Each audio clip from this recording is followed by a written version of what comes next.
Buenos días, hermanos. Te invito a que le regales una sonrisa a la persona que está al lado de ti y juntos alabemos a nuestro Dios. El día de hoy celebramos que Él ha resucitado y por eso le alabamos.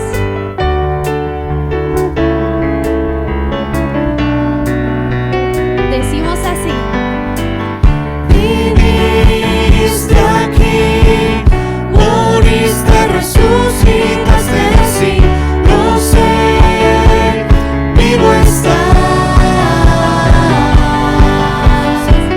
siempre reinas, dijiste que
Jesús, nuestro corazón está agradecido por lo que has hecho tú en la cruz por nosotros, porque nos has dado esperanza, nos has dado vida. A los que no teníamos nos has dado vida, Señor, y no tenemos de qué otra forma agradecerte. Gracias, Señor, por lo que haces en nuestras vidas. Gracias, Señor, por tu amor demostrado en ese lugar, en esa cruz. No tenemos de qué otra forma agradecerte sino entregando nuestra vida, nuestro corazón a tus pies. Gracias, Señor, porque nos infundes esperanza el día de hoy.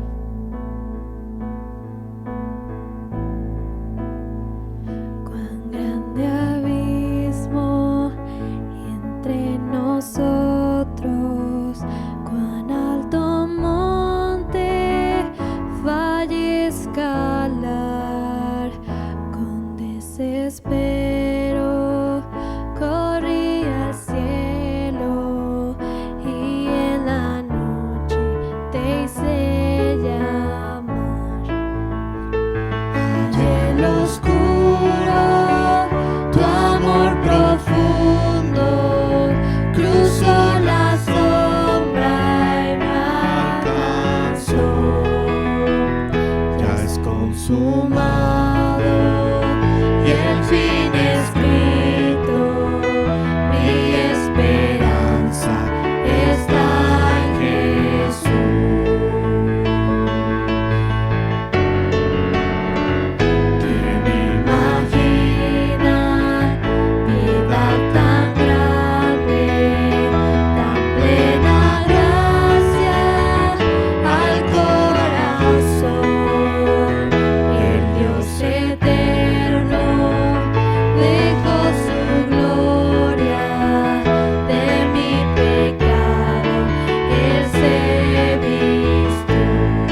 días, hermanos.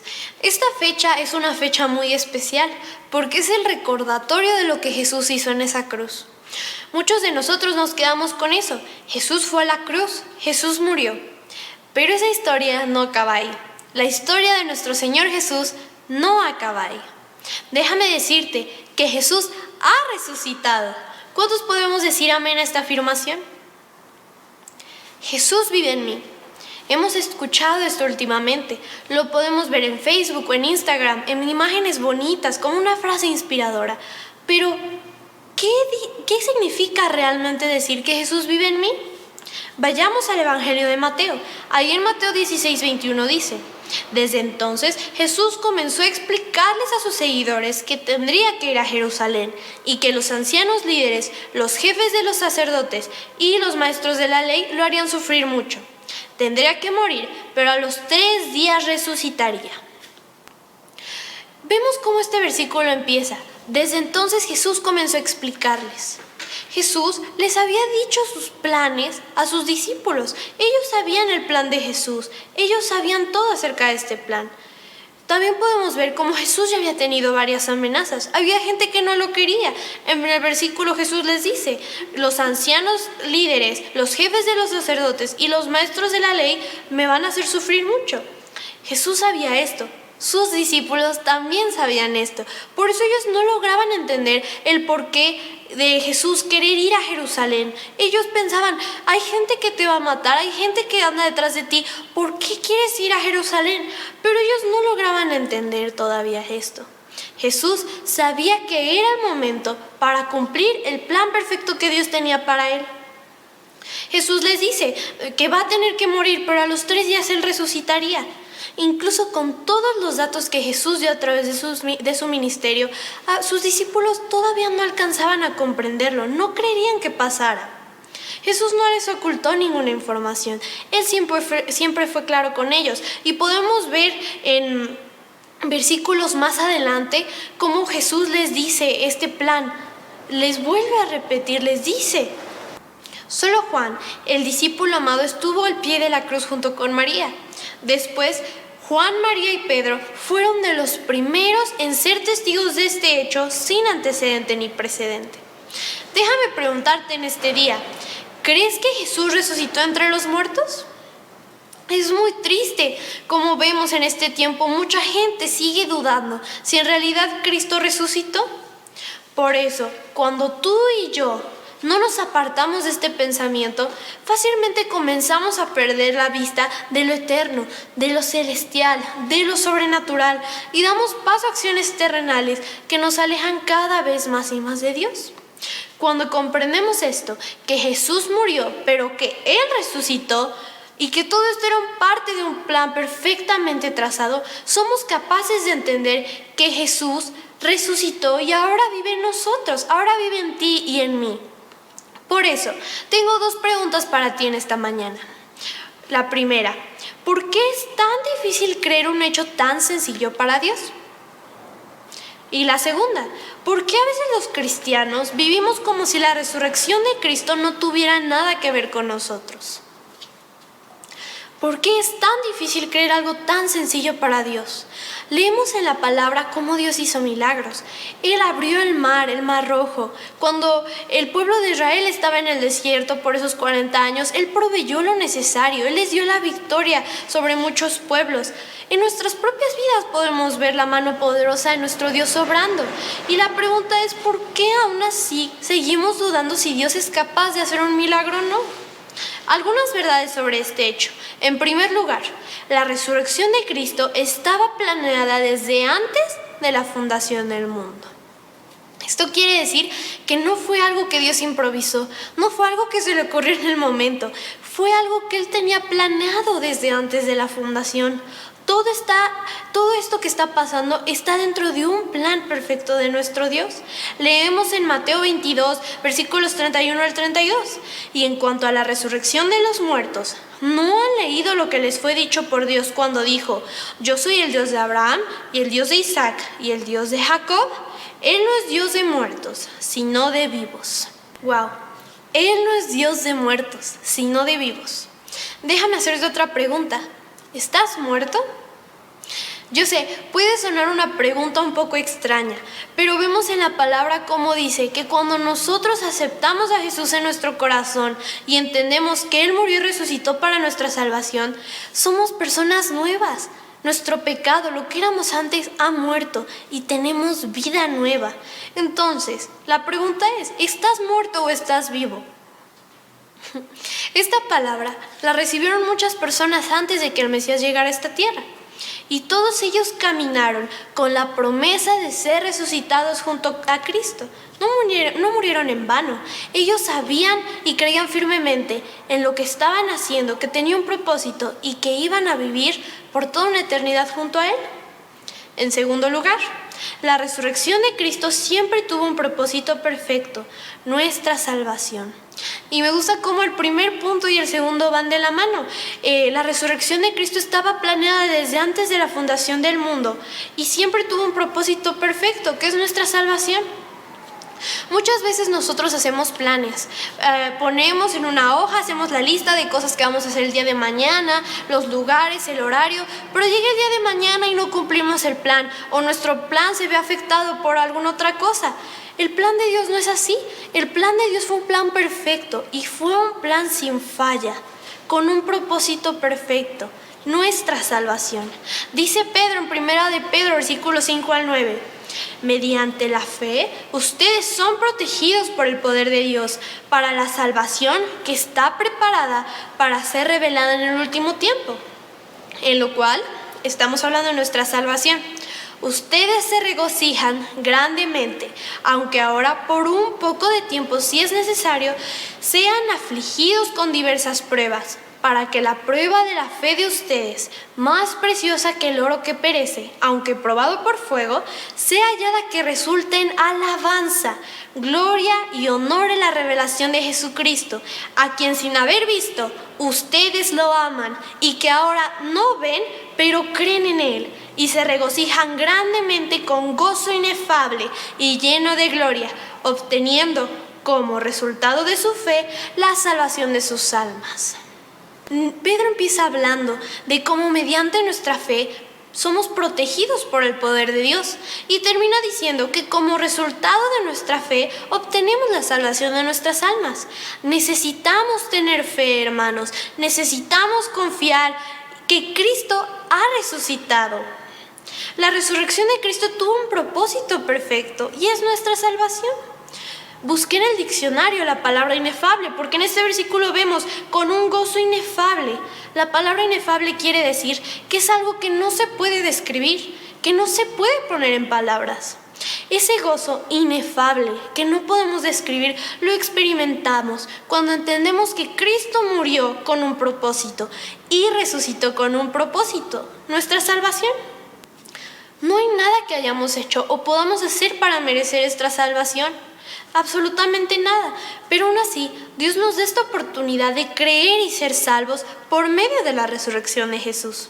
A través de esa resurrección fue lo que selló el deseo del corazón de Dios. ¿Qué deseo era este? En Juan 3:16 dice, para que todo aquel que en Él crea no se pierda, sino que tenga vida eterna. Y en tercer lugar, la resurrección de Cristo es la columna vertebral de nuestra fe. ¿Te imaginas que tú y yo no tuviéramos columna vertebral? No podríamos caminar. De igual forma, sin la resurrección de Cristo, no somos nada. Dice Pablo, 1 Corintios, versículos del 12 al 19. Ahora bien, si se predica que Cristo ha resucitado de entre los muertos, ¿cómo dicen algunos entre ustedes que no hay resurrección de muertos? ¿Cómo es posible que todavía haya cristianos que sigan diciendo que no hay resurrección? Si no creemos que Jesús resucitó, entonces nuestro mensaje, lo que predicamos, lo que compartimos es totalmente vacío. No podemos decir que Jesús resucitó y de la misma manera pensar que nosotros no seremos resucitados. La base de nuestro mensaje es que Jesús resucitó y que un día volverá por sus hijos, los que hemos creído en Él. El hecho de decir Jesús vive en mí me lleva a creerlo de todo corazón. Y no nada más a creerlo, sino a tener esperanza viva que un día, así como Cristo, tú y yo resucitaremos para toda una eternidad. Sigue diciendo Pablo en el versículo 13, y si no hay resurrección de muertos, entonces ni siquiera Cristo ha resucitado. ¿Puedes imaginar la escena que nos presenta el Evangelio ahí en Lucas 24, versículos 39 al 40? Miren mis manos y mis pies, que yo mismo soy. Tóquenme y vean, porque un espíritu no tiene carne ni huesos como ustedes ven que yo tengo. Cuando dijo esto, les mostró las manos y los pies. ¿Puedes imaginarte esa escena? Después de que Jesús resucitó, fue a reunirse con sus discípulos. Después de sus discípulos de haber visto a su maestro sufrir, pasar dolor y morir, lo tenían enfrente de ellos diciéndole: vean mis heridas, son reales, soy yo. Si tú hubieras estado allí con los discípulos viendo a Jesús, ¿tú hubieras creído o hubieras seguido dudando? Mucha gente necesita ver para creer, pero nosotros tenemos la bendición enorme, como estudiábamos hace unos momentos en un versículo, tenemos esa bendición de creer en Él aunque no lo hemos visto. Creemos en Él aunque no lo hemos visto. Es una verdadera tragedia que hoy en día hay gente que se hace llamar cristiana y que dude sobre la resurrección de Cristo. Algunos dicen que realmente no murió, que el proceso de redención fue un evento irreal, que sus discípulos se robaron su cuerpo, por eso precisamente pusieron guardias afuera de la tumba, que los clavos no le dolieron ni la corona de espinas en su cabeza. Pero no es así. Déjame decirte, hermano, déjame decirte, hermana, que Jesús sufrió. Él sufrió, estuvo mucho tiempo colgado en la cruz, recibiendo burlas y palabras malas en contra de Él, con sed, con dolor, y aún así, por amor a ti y a mí, tomó nuestro lugar, siempre pensando en el momento glorioso de dar eternidad a nuestro espíritu. Jesús vive en ti. Seguimos leyendo en el versículo 14. Y si Cristo no ha resucitado, vana es entonces nuestra predicación y vana también la fe de ustedes. Si Cristo no resucitó, ¿de qué sirve ir a la iglesia? O en estos tiempos, ¿de qué sirve conectarnos todos los domingos al servicio? ¿De qué sirve que compartamos lo que hemos visto y aprendido de Dios? Mucha gente quiere las bendiciones de parte de Dios, quiere el poder, la protección y las promesas, pero si no creen en la resurrección, todo esto no sirve. Todo esto es en vano. Otra versión dice: y si Cristo no resucitó, esta buena noticia que anunciamos no sirve para nada, y de nada tampoco sirve que ustedes crean en Cristo. Todo lo que hacemos, absolutamente todo lo que hacemos, es porque creemos que Cristo Jesús ha resucitado. Cuando hablamos de predicación, hablamos de transmitir el mensaje de la cruz de forma audible, precisa y que traiga transformación a los corazones que escuchan. Tengo que hablarlo, decirle a la gente que Cristo ha resucitado. No debo quedarme callado. También en este versículo podemos ver cómo menciona la palabra vano. ¿Qué es algo vano? Algo vano es algo vacío y sin sentido. Y es imposible que lo que tú y yo hemos vivido desde que venimos a Jesús tenga esta característica, sea algo vano. No es así. Fíjense en lo que sigue diciendo el apóstol Pablo en el versículo 15.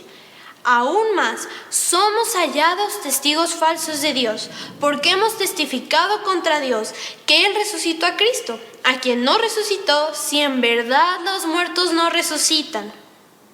No somos testigos falsos, porque creemos que Cristo ha resucitado. Cada persona que ha ofrecido su vida a Dios no murieron por una mentira, no murieron por algo vano, sino que estaban convencidos de la resurrección de Cristo. Cada discípulo de Jesús tuvo la oportunidad de demostrar este hecho. Ellos no fueron falsos testigos de la resurrección de su Maestro. Ellos testificaron, y no nada más con sus palabras, sino con sus acciones también, con su propia vida.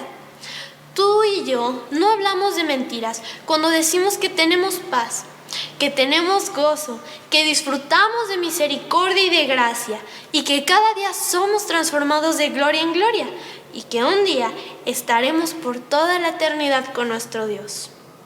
Seguimos leyendo versículo 16.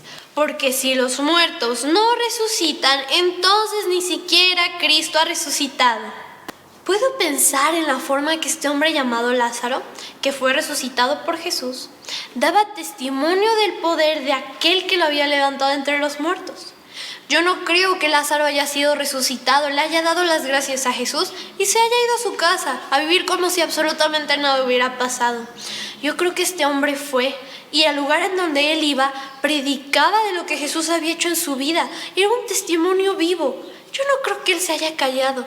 ¿Por qué entonces tú y yo nos callamos? ¿Por qué vivimos como si Jesús no existiera? Como si la resurrección no tuviera nada que ver con nosotros. De estos tenemos muchos ejemplos más. Cuando Jesús resucitó a una niña, simplemente el valle de los huesos secos, podemos ver cómo Dios transformó un lugar lleno de muerte a un lugar lleno de vida. Dios lo trajo a la vida, algo sencillo. Entonces, si Cristo puede levantar a un muerto, ¿crees que no tenía el poder para levantarse triunfante de la muerte? Puedes dudar sobre este hecho, pero solo aquellos que hemos sido tocados por el amor de Dios damos testimonio de que Jesús vive y que un día nos levantará de entre la muerte y nos llevará con Él. Versículo 17. Y si Cristo no ha resucitado, la fe de ustedes es falsa, todavía están en sus pecados. Si tú crees que Cristo ha resucitado, ¿por qué sigues viviendo en tus pecados?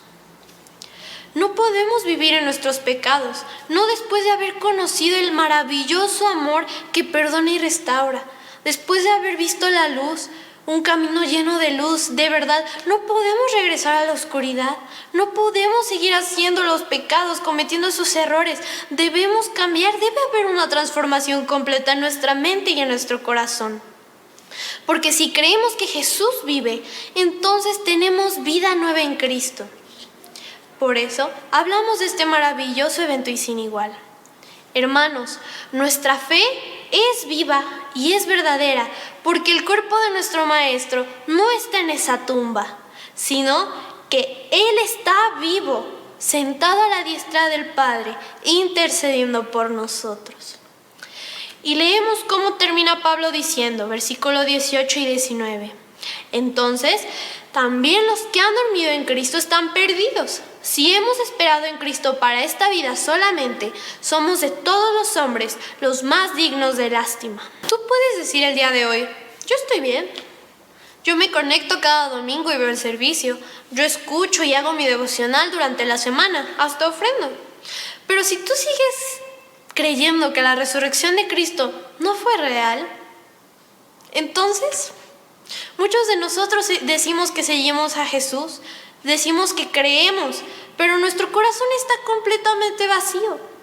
Por eso dice Pablo, que somos los más dignos de lástima, porque nuestra predicación es vacía y sin sentido. La gente se puede burlar de tu fe. Siempre va a haber gente que se va a burlar de lo que crees, de tus convicciones. Pero nadie mejor que tú sabe de ese poder restaurador, de ese poder que trajo sanación a tu vida, que ha quitado tu dolor, tu angustia, tu tristeza y que te ha dado una perspectiva nueva de la eternidad. En el versículo 18 dice, entonces también los que han dormido en Cristo están perdidos. Hay muchas personas que tienen como meta llegar al cielo para ver a la gente que ya no está con nosotros. He escuchado a mucha gente decir, pórtate bien, hazlo, esfuérzate para agradar a Dios, para que cuando vayas al cielo veas a tal persona o veas a esta persona que ya murió. No es así, hermanos. Nuestra única meta, nuestro único anhelo y nuestro único sueño debe ser llegar al cielo para ver a nuestro Dios. Claro que vamos a gozarnos con nuestros hermanos, alabando a nuestro Dios por toda la eternidad, pero esto no se trata de nosotros, no se trata de lo que queremos hacer o a quién vamos a ver, se trata únicamente de nuestro Dios y que el propósito es darle toda la gloria y toda la honra. Hoy en día, como jóvenes necesitamos creer en este suceso y demostrarlo con nuestra propia vida, viviendo en una entrega completa a nuestro Dios. No es fácil vivir en esta sociedad. Hay demasiadas distracciones y muchas, pero muchas malas amistades. Mucha gente dice, tú debes de vivir la vida, eres joven, solo vas a ser joven una vez. Por eso debemos mostrarles que vivir con Jesús no es aburrido, sino que vivir con Jesús es la experiencia más emocionante. Te puedo decir que seguir a Jesús es la mejor decisión que he tomado en mi vida. Y espero y le pido a Dios que en unos años más, cuando voltee atrás a ver a mi juventud, pueda darme cuenta que no la desperdicié, sino que mi juventud tuvo un propósito y tuvo un sentido: servirle a mi Dios. Y que si primero Dios me permite muchos años más de vida, al tener 40, 50, pueda seguir sirviéndole con ese mismo amor y dedicación. Hermanos adultos, necesitan comprometerse con Dios todos los días, para que sean personas imitables para los que venimos detrás de ustedes. Ustedes son nuestro mayor ejemplo. Nosotros debemos de ver en ustedes lo que es vivir con Jesús, que trae paz, que trae felicidad. Nosotros necesitamos escuchar sus palabras, pero también necesitamos ver sus acciones. Todos debemos mostrarle al mundo que Cristo vive, que Él ha resucitado y que Él vive en nosotros. Por eso, ¿qué tiene que ver la resurrección de Cristo conmigo? En primer lugar, Dios me conocía y me amaba desde antes de la fundación de este mundo. Muchos de nosotros vivimos tratando de ser aceptados, de agradar a la gente. Vivimos en el pasado y solo recordando nuestros errores, cuando Dios lo sabía absolutamente todo. Él sabía el color de tus ojos, de tu estatura, Él sabía el sonido de tu voz, Él sabía tus errores y tus problemas, Él sabía absolutamente todo. Y a Él le importó tanto, Él te amó tanto, que decidió mandar a su único hijo a morir por ti, por mí. En segundo lugar, cuando Él estaba en la cruz y después de ser resucitado triunfante, seguía pensando en mí, en darme salvación plena y en darme una vida eterna. Veíamos y estudiábamos el viernes. Cuando Jesús estaba ahí en la cruz, habían 2 ladrones al lado de Él. Uno de ellos le dijo, Jesús, acuérdate de mí cuando comiences a reinar. Jesús no se volteó y le dijo, has pecado demasiado, o no eres digno de entrar al reino. Claro que no. Jesús, en medio del dolor, del cansancio, Él se voltea y le dice una palabra de bendición, una palabra que trajo salvación a ese hombre. Te aseguro que hoy estarás conmigo en el paraíso. Aún en medio del dolor, Él seguía pensando en ti y en mí. Esto nos enseña que la salvación es para todos, para todo, que en Él crea, que crea que Él ha resucitado. Y en último lugar, la resurrección de Cristo es lo que me da esperanza viva, que un día vendrá por mí y me llevará al lugar que ha preparado para mí. ¿Cómo lo sé? Porque Él lo prometió. Juan 14 dice, del 1 al 4, no se preocupen, confíen en Dios y confíen también en mí. Hay muchos lugares en la casa de mi Padre. Si no fuera así, se los diría. Voy a prepararles un lugar. Y si voy y preparo un lugar para ustedes, regresaré, los llevaré conmigo para que estén donde estoy yo. Él prometió, hermanos, que Él se iba a ir, pero prometió que iba a regresar. Y nosotros tenemos esa confianza y esa seguridad que Él va a regresar por nosotros y vamos a estar por toda una eternidad a su lado. Déjame acabar con esta frase que marcó mi corazón y que espero que en este día pueda de ser de bendición para tu vida. Jesús murió y resucitó por ti en público. No vivas para Él en privado. Que en esta mañana tú y yo creamos de todo corazón que Jesús ha resucitado y que Jesús vive. Y que tomemos esa decisión de dar evidencia de que Jesús no nada más vive, sino que Él vive en nosotros. Señor Jesús, en esta hora te agradezco, Padre. Nuestro corazón está lleno de agradecimiento. Señor, tú eres un Dios incomparable, eres un Dios único. Te agradecemos, Padre, porque aún sin merecerlo, tú enviaste a tu Hijo a morir en nuestro lugar. tomó nuestro lugar, sufrió el dolor que era para nosotros, por amor a nosotros. Señor, no merecemos absolutamente nada. Te agradecemos porque nos enseñas tu amor, porque has hecho milagros en nuestra vida, Padre. Perdónanos, Señor, si no hemos dado evidencia que tú vives en nosotros. Ayúdanos, Señor, a que podamos compartir de tu amor, podamos compartir de las maravillas y los milagros que has hecho, que no nos quedemos callados. Padre, te agradecemos porque hoy es un día de fiesta, porque en esas manos, Padre, en esos pies, encontramos nuestra victoria y encontramos nuestra salvación. Señor, no hay nadie como tú, absolutamente nadie. Te amamos, Padre. Todo esto te lo pedimos, Señor, desde lo más profundo de nuestro corazón y te lo agradecemos. En tu nombre oramos. Amén. Que tengas una semana bendecida.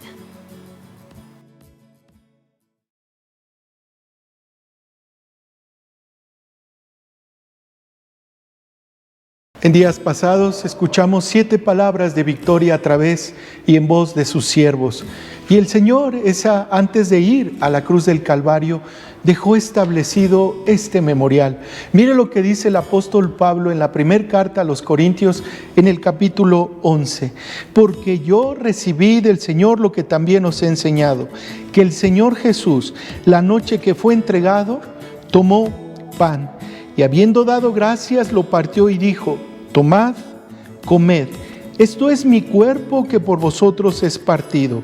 Haced esto en memoria de mí. El Señor estaba estableciendo ese momento que Él iba a ir a la cruz para morir por nuestros pecados. Dice la Escritura que Él fue partido, pero esto lo recibió del Padre y en ese momento Él estaba obedeciendo. Comamos, amada iglesia.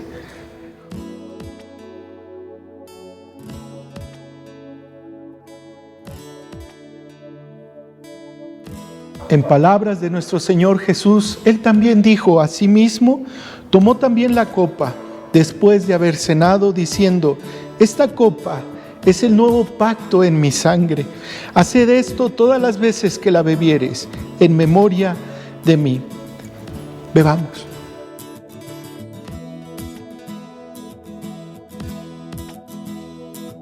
Así pues, todas las veces que comieres este pan y bebieres esta copa, la muerte del Señor anunciáis hasta que Él venga. Vamos a orar, amada iglesia. Cristo viene. Hay evidencias muy claras. El mundo se convulsiona, los terremotos son más seguidos, pero esta es una evidencia más que nuestro Salvador, que nuestro Señor vuelve por su iglesia, vuelve por su pueblo. ¿Usted está anhelando su venida? ¿Usted le espera? Gracias a Dios. Vamos a orar y recordar este hermoso memorial. Padre, gracias te damos porque tú no pasaste por alto ningún detalle. Gracias te damos, Señor, porque de la misma manera que anunciaste a tus amigos, a tus discípulos, a tu iglesia, hoy, Señor, nosotros somos también bendecidos por esta hermosa promesa, que tú vienes nuevamente, amado Salvador. Gracias, Padre, porque todo lo que tú dijiste, todo lo que tus profetas han dicho, todo se ha cumplido, Señor, y creemos firmemente que tú pronto volverás, Padre. Gracias, Señor. Te anhelamos, Padre.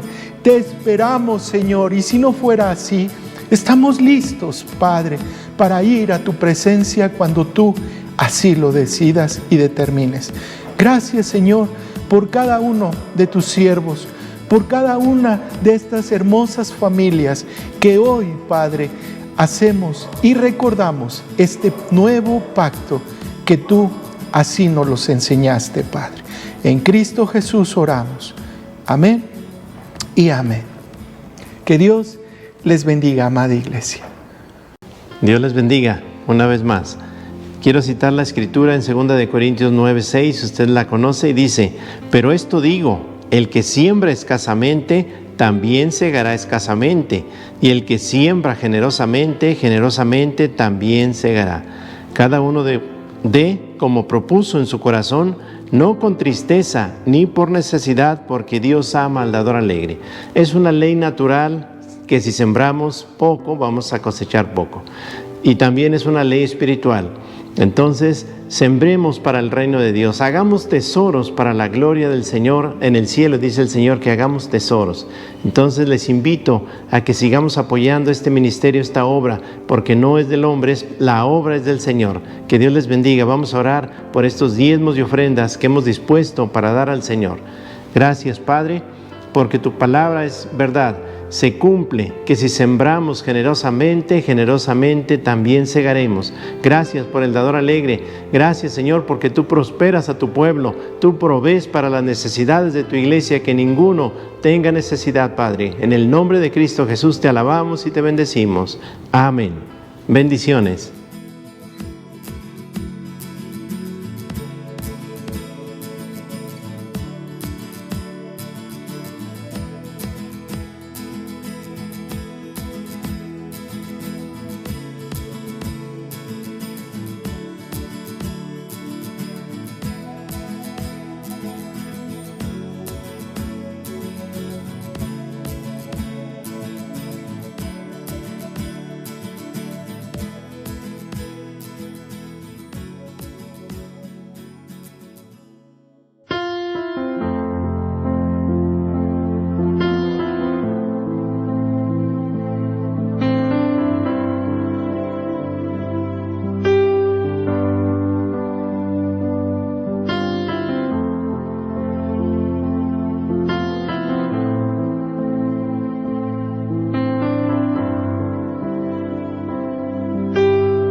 Cristo vive y no nos cansamos de cantarlo y no nos cansamos de repetirlo.